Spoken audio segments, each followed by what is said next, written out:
All right, so we're going to get started a few minutes early. So good morning, everybody. That's not loud enough. No. Good morning, everybody. Good morning. I was an education major at one point, so it's just in my nature. So good morning, everybody. Welcome to the University of Indianapolis. My name is Olivia Christ, and we are so honored to have you guys here for the Indiana Association of School Broadcasters annual conference, and we're super excited to have Chris Spangle here as well, who's going to teach you guys a little bit about podcasting. So Chris is the digital director for the #1 talk show in America for the Bob and Tom Show, which is broadcast right here in Indianapolis on Q95, so definitely check in and listen. He also, in his free time, is a freelance podcast host. He also does consulting and a producer for that as well. So he's very busy, as well as a weekly radio show on iHeartRadio called Now Hear This. And now you're going to hear from Chris. So Chris, take it away. Thank you so much. You're welcome.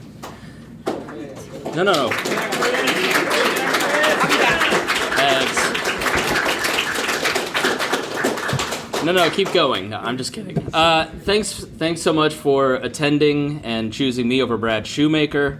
He messaged me earlier in the week, and so if you're going to Brad's, we coordinated so you won't hear the same thing. So if you're going to the other podcast, I actually worked for Brad in 2009 when he was producing podcasts. So I've been a podcaster since 2007, so I've done this since most of you were in grade school, which is a weird feeling. So I'm going to talk a little bit about my career path, just to give you an idea of where I started from and how I got to where I'm at. And then I'm going to talk a little bit about what makes a successful podcast. How many of you have a podcast or are podcasting? All right, a good number of you. And I'm going to leave some time, let me start my timer, to make sure that we have some Q&A afterwards. So if there's anything that you want to know that I don't cover, and I'm recording this too, so it'll be available. Just check out my social media. It'll be somewhere. So I wanted to get into talk radio as a kid. I remember sitting on my front lawn on Halloween night at 8 years old listening to War of the Worlds by Orson Welles. Do any of you know what that is? All right. That's like a famous radio play that Orson Welles put together. And it was terrifying to the entire nation. It was the coronavirus of like 1939. And people were listening to this thinking that aliens were invading. And I was listening to it 75 years later, getting goosebumps. I'm getting goosebumps thinking about it now because it was so powerful. And while it wasn't this sophisticated of a thought, I just thought, if this medium can make me feel this thing this far away from the original production of it, I'm going to be a part of that. I also got a talk boy around the same time from Home Alone, the little gray talk boy, and that, I think, was the beginning of my podcasting and radio career. And I just decided that was going to be my career path. I wanted to do talk radio. I loved listening to Rush with my grandma, and started just working towards that. And I went to college at IUPUI trying to make that my career path. I was always interested in politics. And in 2004, I got an internship at WXNT, 1430 AM, which at the time was the lowest rated AM station in Indianapolis. It was bottom of the barrel, but I couldn't have been any happier to work there. And I went to my boss in 2000 and... I'm turning off notifications. 2006, I think. And I said, hey, there's this thing called podcasting. And it just got introduced into iTunes. So in 2005, the first podcaster was Adam Curry. He just was on Joe Rogan last week, if you want to go hear the history of podcasting. And he worked with Apple and Steve Jobs to put podcasting into their new iTunes product when the iPod came out. And that completely changed. It introduced a brand new industry because Apple gave it that lift. And so I went to my boss and I said, we should start podcasting Abdul's show. If any of you go to U of I, you may have Abdul Hakim Shabazz, who is one of my mentors and the person that I worked with for 4 years and a great friend of mine. And the boss said, why would we ever want to compete with ourselves? I said, okay. And that was the attitude towards podcasting until about 2 years ago in radio. That podcasting was a competitor to radio and we don't want to hurt ourselves. Now, we're connected to Westwood One. They're begging us to do podcasts because it's like they see the potential and the growth and the audience lift that you get from podcasting, which I'll talk about in a little bit. So I worked at WXNT for 4 years. I eventually became the morning show producer. Really enjoyed doing that. We did start podcasting the show in 2007, and that was the beginning of my podcast. We didn't even have an RSS feed. I don't know if totally at that point, because the technology was so backwards. It's so easy compared to now. Personally, I started a blog in 2007, and that was one of the best decisions I ever made. And that's what I'm going to continually encourage you to do through the talk, is to build your own thing.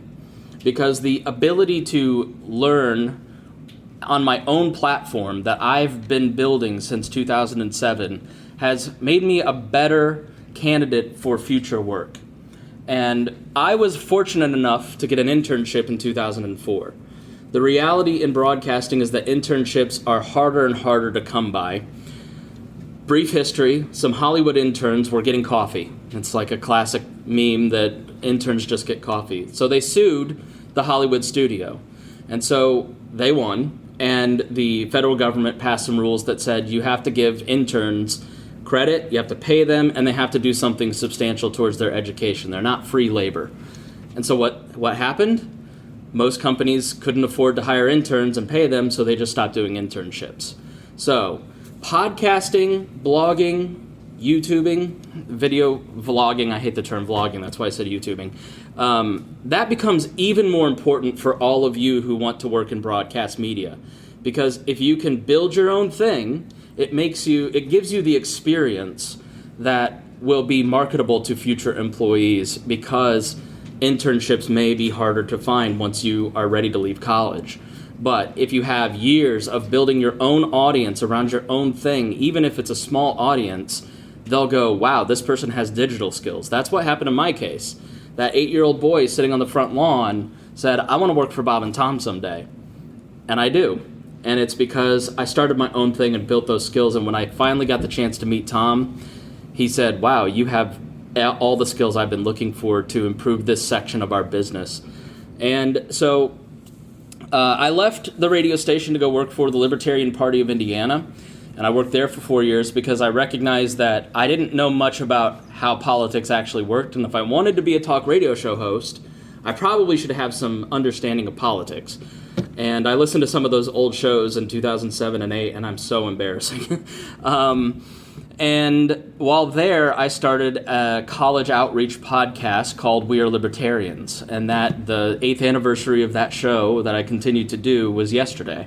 And that has turned into a podcast that's got 3.6 million downloads. We've had 50 or 60 people involved, half a dozen shows on the network currently, probably 15 over time, a blog, a magazine.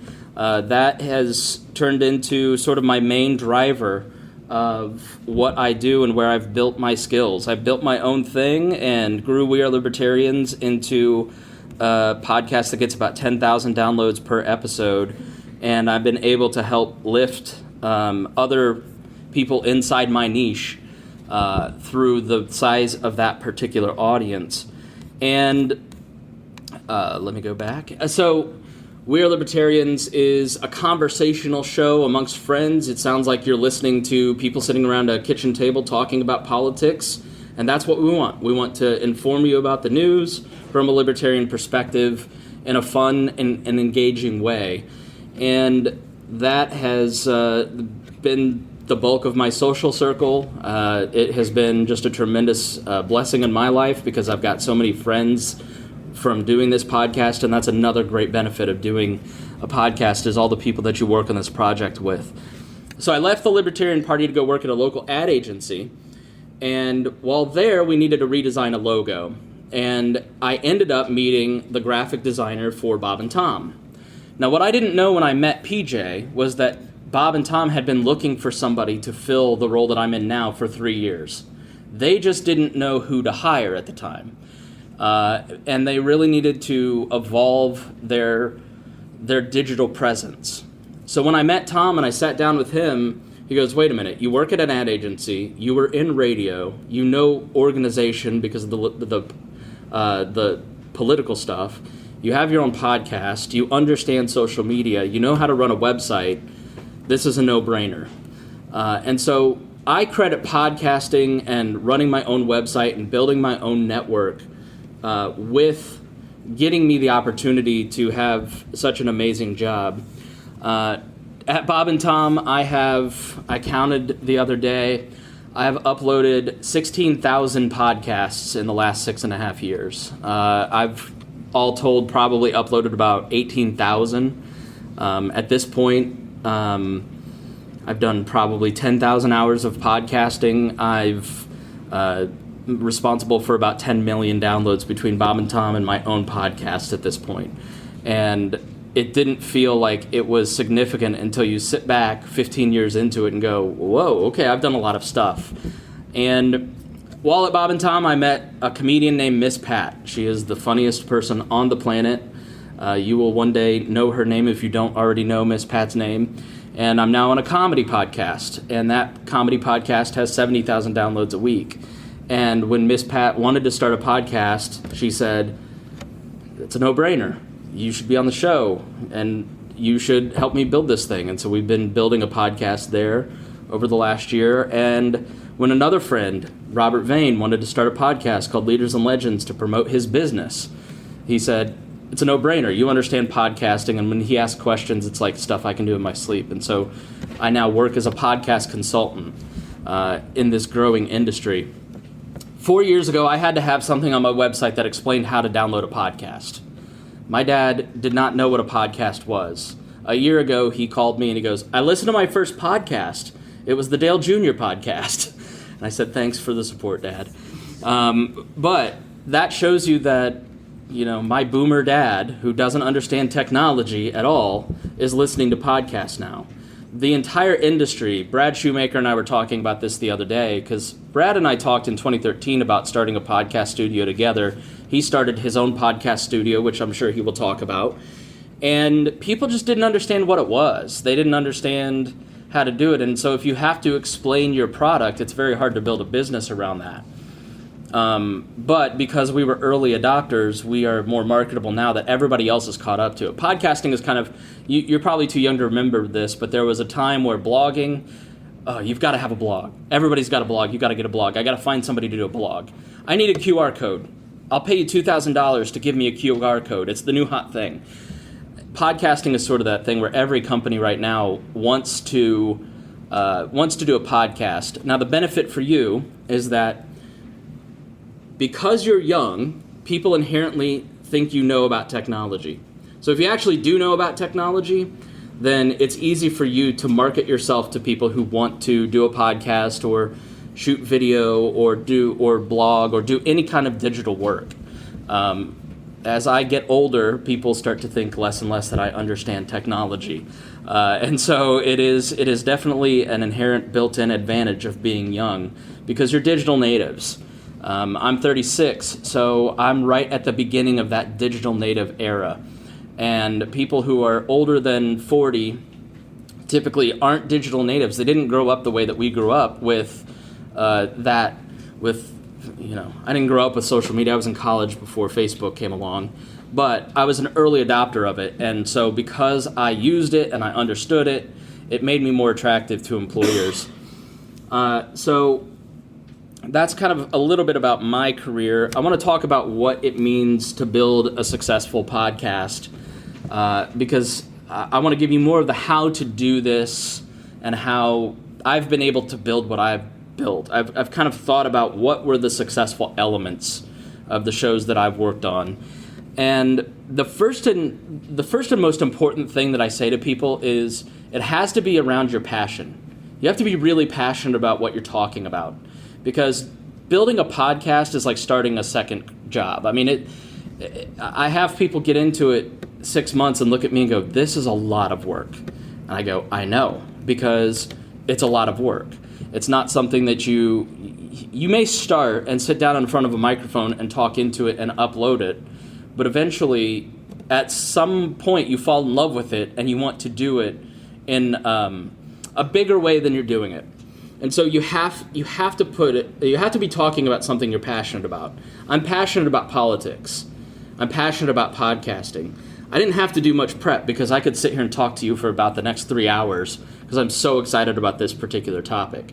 And so I'm eager to learn about it, and I'm eager to research and talk about the things that I talk about. And I like prepping for podcasts around politics because that's what I love to read about. A lot of people will start a podcast for other reasons. I want to be famous. I want to be rich. I want to make money. And I'm here to tell you that that is the wrong reason to do it, because you will not be rich and you probably won't be famous. You could you could build it over time into something, but that takes many years to build. It was 5 years before I was able to monetize We Are Libertarians, and really 8 years into it, I'm just now starting to see good monetization out of it through advertising. And so you have to really let your passion drag you along.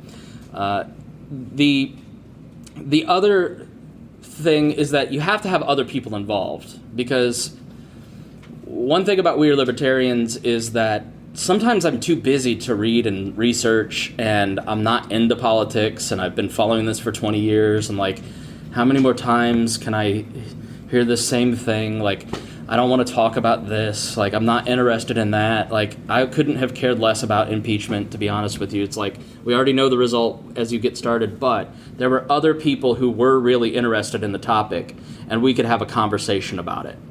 And so the reality is you want it to be conversational, because talking into a microphone, especially when you're new and getting started, that's a very hard thing to do. It's very hard to monologue a show. And a lot of times that's not very interesting for your listener. And so if they're able to hear other voices, I am a huge advocate of something that's called media representation. People need to hear and see in the content themselves, right? So if you have a show, you should have, like, my co-host Harry is a black male. I have a young female on the show, because they bring interesting viewpoints that I don't have. And so I want to make sure that if you listen to my show, you'll hear yourself represented. And I think it's easy when you start out to just have your friends on, and your friends usually look like you or think like you. And so you want to have diversity of thought if you're going to build a successful show. And I think it just really improves your life, to be fair. So media representation is really important. If you're going to build something that is broad in appeal, make sure that you broaden the amount of people that are on the show. And so I, at any time, have 10, 15 people that I can invite on the show. Like, I know that some people are not interested in foreign policy, but they're interested in environmental issues. So I'll have the environmental issues person on, and the political person or the foreign policy person will sit out, and that translates not just to politics, but to other areas. It depends on what your particular sector of interest is. There's always different shades within every movement or niche that you're talking about. And so try to look at the entire spectrum and bring as many voices in as possible. And you will find that you really enjoy the friendships that come out of podcasting, and friendships that you didn't expect. And once you inspire people to join in, we just did a redesign of this logo, and that was funded by our people. And most of the people that donated are co-hosts, because they're invested in building this project with me. And it's a team effort. Just like Bob and Tom is a team effort. There's a team of people working there. And yeah, we get paid to work on the Bob and Tom show, but we genuinely are devoted to the idea of the Bob and Tom show, because millions of people listen a week and get something out of it. They send us emails and say, I had cancer and you got me through the worst time in my life. I'm in the hospital with my mother and we're laughing to the show together. My dad and I bond over the Bob and Tom show. It's like the one thing, right? So people, through your content, start to really connect with you.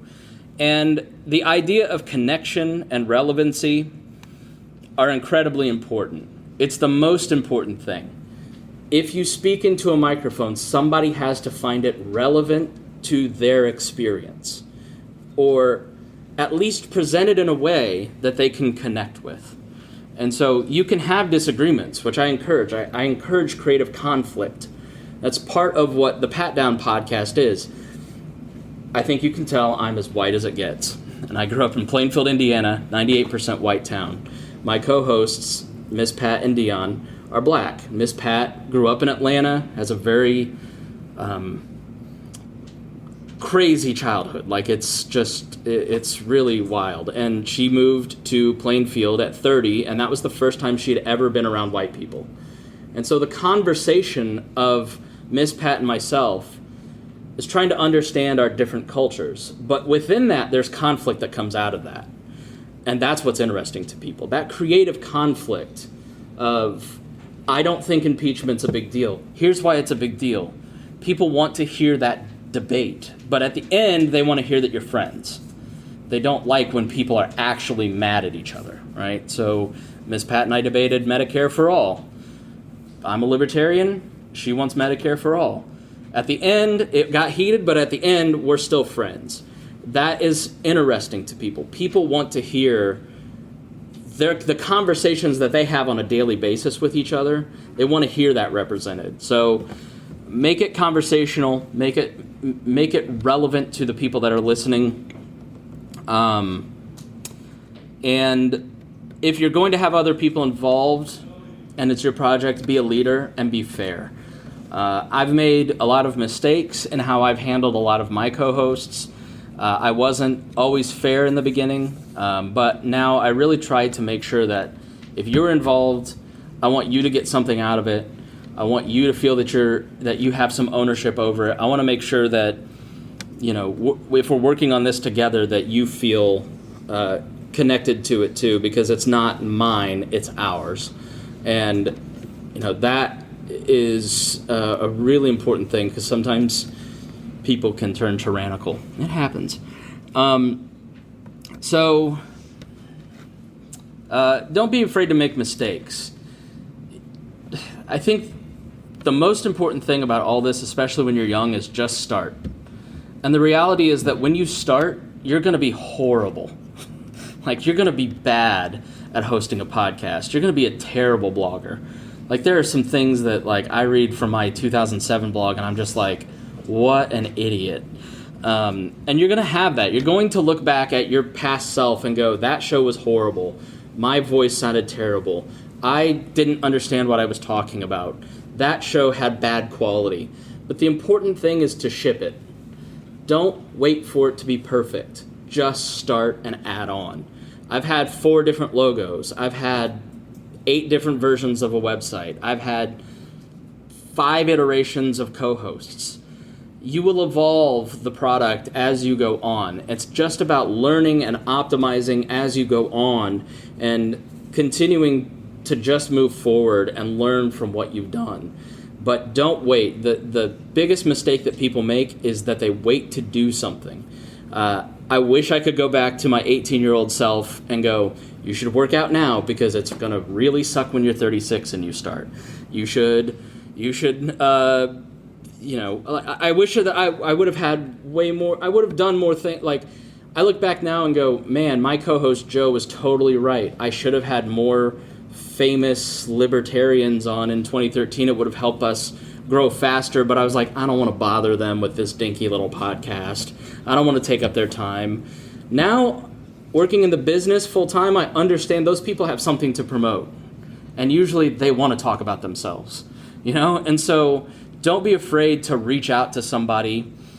Like, if you're in a space and there's that one person that you really want to talk to, but you're just like, they're never going to come on this dumb show, ask. Now, make sure that you're a good host. Your quality's good, you're on time, you're professional, you're prepared.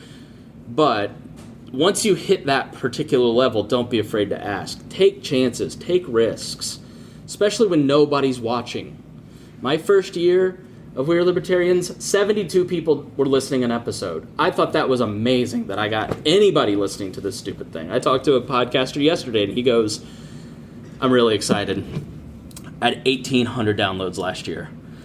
To him, that is a big deal because he's going, I can't believe anybody. It's the imposter syndrome. If you've never heard the imposter syndrome, look it up. You're going to work in the creative arts. You're going to feel like a fraud every day. When they asked me to come and speak to you, I said, why would you ask me, right? But you all saw this and went, I want to hear what that guy has to say, right? So I shouldn't dishonor the choice that you're making because I don't feel worthy. And you're going to feel that every day you work in any creative industry. If you're a radio person, a TV person, a writer, an artist of any kind, you're going to feel that you're not worthy of what you're producing and that nobody's going to like it. But that's just not true. You have to not listen to that voice and continue to do better. So don't wait for it to be perfect. Just ship it. And with that comes being vulnerable. People have to hear the human experience. And any type of creative work you're doing, you have to tell a story. Storytelling is the fundamental way that the human brain learns. They want to hear their story represented in the story you're telling. And in everything that I try to do, I try to put empathy first. I try to make sure that people, when I invite them to listen and they come into my home, that I'm a gracious host and that I'm not insulting people. I can tell you that there's two ways to build a media outlet. There is the hard way, which is to be respectful of people, to educate them, to try and give them information, to try and treat everyone with respect, and that's a long, hard road. And then there is the, I'm going to put other people down to build my thing. And that's like a diet of candy. It's really easy to get people riled up because you have an enemy to rail against, be it another podcaster or a group of people. And that really helps you build what you're trying to do. And in politics, it happens all the time on the left and the right, and libertarians are always trying to fight with me to get their own social proof up. You just got to walk away from that. I've done that, and I can tell you that it's soul killing and that it alienates potential audience. And the long, hard road is trying to appeal to as many people as possible by doing the right thing and treating people the right way. Do that, because at the end of the day, you're going to look back and be more proud of your career because you did that, as opposed to cheap heat, which is a wrestling term for coming out and I'm gonna build cheap heat. So you have to have conflict, creative conflict, but it has to be done in the right way. Conflict is important. But don't let it be real conflict. Resist that urge to do that cheap and easy thing, because it will come if you're doing any kind of creative work or broadcasting. Be vulnerable and open. Let people see who you are so they trust you. Why do people listen to you, or why do they buy ads from you if you're doing an ad-supported model? Because they trust you, because they hear who you are. They can see who you are. But being vulnerable and being open means being comfortable. It took 4 years of therapy for me to get to the point where I feel that I can be open and vulnerable with people. I had to work on myself. And I, through that period, showed too many wounds and not my scars. Being vulnerable in public means showing your scars. People love a scar story, right? Scars are cool to look at because that's healed. A wound is gross. And in sharing content publicly, share your scars because they have a good story that people can learn from. A wound is something that people don't want to see, and they don't. I mean, how many of you have Facebook friends where you're just like, I cannot believe this person posted that? And it's the same thing in broadcasting and podcasting. Show your scars and not your wounds. So now that you have something to say, you have your friends gathered together, you've kind of got the overarching philosophy of what you want to do, how do you do it, right? My advice is to start really cheap, okay? Nobody's going to be listening for probably the first year or two. Maybe some of your friends. Start cheap. Don't spend a bunch of money. The most seductive thing in podcasting is the equipment. And I have a storage unit full of stuff that I shouldn't have bought. So what I recommend is there's a microphone called the Audio-Technica 2100. I think they just upgraded it. It's $100. Use Zoom. Get on a Zoom call with each other, which is like a Skype type product, and use a free host like Anchor or SoundCloud to begin. Okay, just start. Now make sure whatever you start, you can export that content. You can do what's called a 301 redirect and take that content to another host that's more professional. But buy a $100 microphone that sounds good and start. You know, it's easy to go, I need a $350 recorder and I need to buy 5 microphones at $100 each, and I need to, I have all that stuff, and that stuff's good because I know what I'm doing with it. But when you don't know what you're doing with stuff, don't spend a bunch of money on the tech, because that's the seductive part that people spend too much money on. Use Canva for a logo. Try to achieve a certain level of quality, and in the presentation and also the branding and the marketing as cheaply as possible.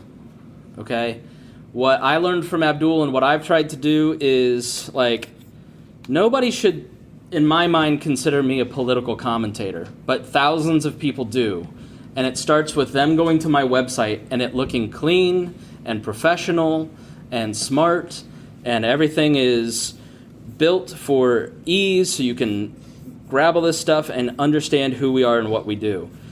You know, that's a big part of it, is making sure that you look professional.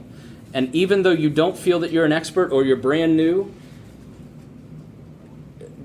my friend Joe taught me this. He goes, I really wanted to know, Bentley Farnsworth Bentley? I forget what the musician was, but he was like, I really wanted to hear his album. And so I called the record label, and I was a fan, and they wouldn't tell me when this album was coming out. And so then he called back and pretended to be a Hollywood agent. I need to know exactly when that album is coming out. And the person on the phone went, yes, I'll get right on that. And he realized, if I act like I'm somebody, they're going to treat me like somebody. That's what Abdul taught me too. And you have to act like you're a professional, and eventually you will just become a professional. Professionalism is incredibly important. If you have an appointment with somebody, you're on time. If you have an interview with somebody, they have the link a day before. They have an understanding of what you're going to talk about. If you have co-hosts, you're talking to them and being proactive in communication. Professionalism is absolutely the number one reason why you will make it in this business. I am dependable, I am consistent, and I am professional, and I don't embarrass my employers, and I don't embarrass the people that are on my projects, because I take it seriously. And I take seriously the audience that pays attention to me. I make a promise to my audience, and I deliver every single time. The worst thing you can do is accept the trust that someone gives you in giving you an hour of their life a week, and then breaking that promise to them. I think that's just if you make a promise to your audience, to your co-host, to your employer, keep that promise. And people will eventually go, that guy's consistent, that gal is consistent. So professionalism is just really important. If and when you're ready to move up, I recommend Fireside. I really like Fireside as a product. This is the website that it builds it for you. It's $20 a month. It gives you all kinds of great tools. It's cheap and easy. It's very easy to use. You're going to upload an episode. You can do all kinds of easy things with it. I really like Fireside as a podcast host. It's a great beginning platform. Once you start to build an audience, I recommend Patreon, which is a great way. So before I start and give some time for Q&A, here are the biggest game changers that I found in building our product at We Are Libertarians and in other places. We started with good equipment that sounded good, right? Like if you listened, it didn't sound like we were talking in a tin can. At the time when we started, a lot of people were using Blog Talk Radio, which is literally a telephone conference software. You're not going to build, nobody wants to listen to that, right? When I started, there wasn't a Gimlet, there wasn't a Wondery, there wasn't, the professionalism that you hear in the storytelling podcasts. Like This American Life was out, but all the other podcasts sounded horrible. So what made me different? I sounded good, right? So it's always trying to find out what is the competition doing and how can I get an edge over that and build something else onto that.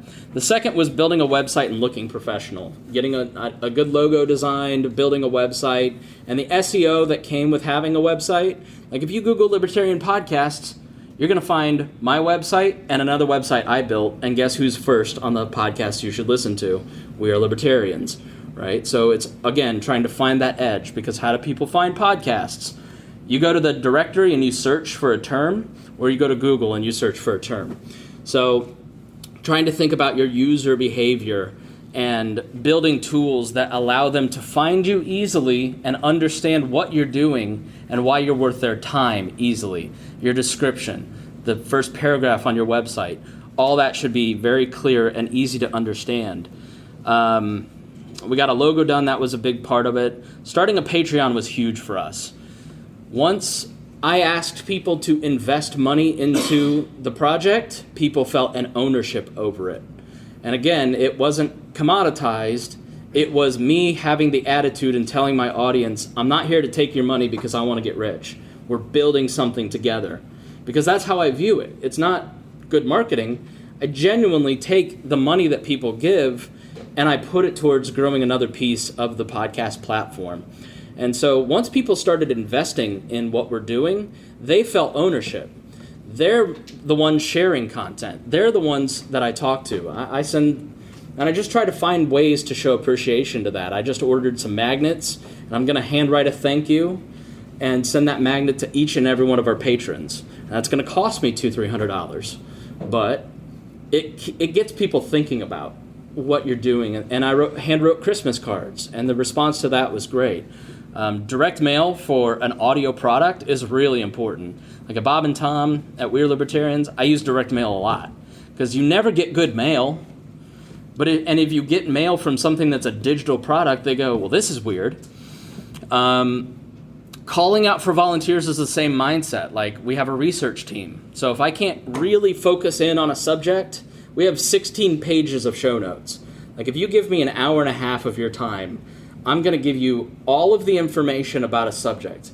I'm going to explain to you what is coronavirus, what are people saying about it, what is the left and the right saying about it, what do I think about it, and let you draw your own conclusions. No, by the way, here's all of our work, right? So why do people not trust political broadcast outlets? Because they think it's hot air. All right, well, I'm going to do the opposite of what you think, and I'm going to show you all my work, and you can fact check me, which has built kind of an annoying audience because I can't say anything without getting corrected. But I love it because it creates independent thinkers. The next game changer was newsjacking. The title of your podcast is super important. That, like, it can vary thousands of downloads based on the topic that you're talking about. And so a couple of years ago I said, all right, if the title matters that much, I'm going to start talking about what people are talking about. And that has just been fantastic for us. So instead of me talking about what I think you ought to know or what I think you should hear me talk about because it's about me, I started to go, okay, what do they want? What would interest you? What will get you talking? What do you want to understand? And that has totally changed things. Again, it's thinking about others and thinking about your audience and trying to do good stuff for them. And the next one was the total rebranding. We now, like I said, have multiple podcasts, we have a magazine, we have an email newsletter, and it was really important. We just launched all that branding this past weekend. It was me sitting at my laptop for about 15 hours total this past weekend, manipulating that same logo 50 different times in 50 different places to get it looking right. But in an election year, more of you guys are paying attention to politics, and so when you go search Libertarian in your podcast directory, we look the best. That cover art looks great. Everybody else looks scary, right? So, all right, these guys have been around since 2012, and these guys kind of look really scary, so I'm going to go with them, right? So it's just about, again, creating a welcoming environment for as many people as possible. So with that, I just want to say, just start something. It's really beneficial. You'll get a lot out of it. If it goes nowhere, fine. you made a lot of friendships, you learned some skills that will translate to your future employer, and you'll have a lot of fun doing it. So we've got about 7 minutes left, so I'd like to take any questions that you guys might have. I will start calling on people. Yes, sir. What's your name? So how do you, Wyatt Williams. Hi. So how do you recommend people like at the high school level develop an audience through like marketing and stuff for their podcast? Marketing, and I didn't say this, but marketing and media are now merged. And so marketing is really important. And so if you're in a high school environment, you have to think about what would get a high school audience listening to your podcast. Well, what tools do you have available to you? And it's everything I do is at an intersection of multiple things. There's always different shareholders in the conversation, or there's different tools, or there's budgetary constraints. Like, yeah, I'd love for us to have, you know, a big studio like Joe Rogan for our podcast, but I can't afford it, right? So I have to find the tools to market that. In a high school environment, what do you have at your disposal? A captive audience in a building that they have to show up to every day. Well, flyers. I would do a printed flyer. It doesn't even have to be very expensive. You just have to hit the percentage of people that will see the existence of something and go, I want to listen to that, watch that, read that, right? So if you put out 10,000 flyers or 1,000 flyers and only 5% of the people that will see that flyer are going to take an action, you want to increase the amount, right? So like, it's just about raising awareness. The number one growth factor of anything is word of mouth. You've got to get people talking about it. It's the concept of social proof. It's why I have a network of people. We're not financially tangled, but if I talk about myself, you guys go, ugh. If I can get all of you to talk about me, then that row goes, that guy must be somebody. That podcast must be something. That blog must be worth reading, right? So you've got to get other people talking about it. So I think, how do you do that in a captive place like that? Flyers would be good, you know, or even setting up some sort of club. Let's say you have whatever your interest is. Let's say, you know, you want to do a podcast about chess. Start a chess club. Because then all of a sudden, the school's helping you promote the chess club. You get people there, and then, oh, by the way, listen to my podcast. So you're doing several things. You're building a community of people. You have not learned this yet, but the adults in the room will agree with me. People are more lonely today than ever before, and they want to feel like they belong to something. And so take your niche and build a community. You go to our website, you can start what's called Liberty and Chill, which is just a weekly gathering with local politically interested people, because it's important to create community. So flyers and create a community around what you're doing.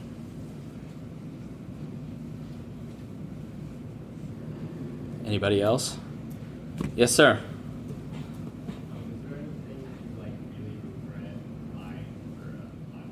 Buying, purchasing, video equipment. I spent way too much money on video equipment. You're either an audio podcast or you're a video product. You're not both. And it takes a tremendous amount of money to do video right.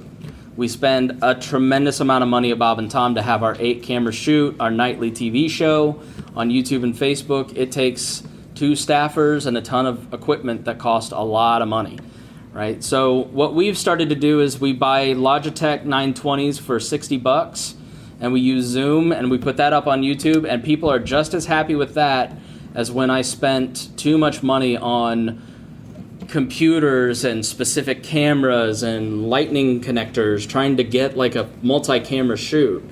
I just think that video, the behavior for video is that people listen to it, and if something happens, they go and check it out. Like, you turn on Joe Rogan on your TV and you clean your house while you're listening to it, and if something happens, you look at it, right? So I focus on audio specifically and then offer video as just I'm trying to catch you on YouTube when you search coronavirus, you know, or if your work firewall only allows YouTube, then you can hear the podcast on YouTube.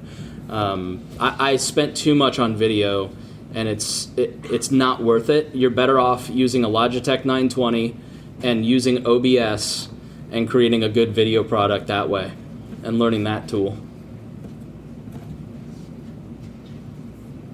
Anybody else? We got 2 minutes.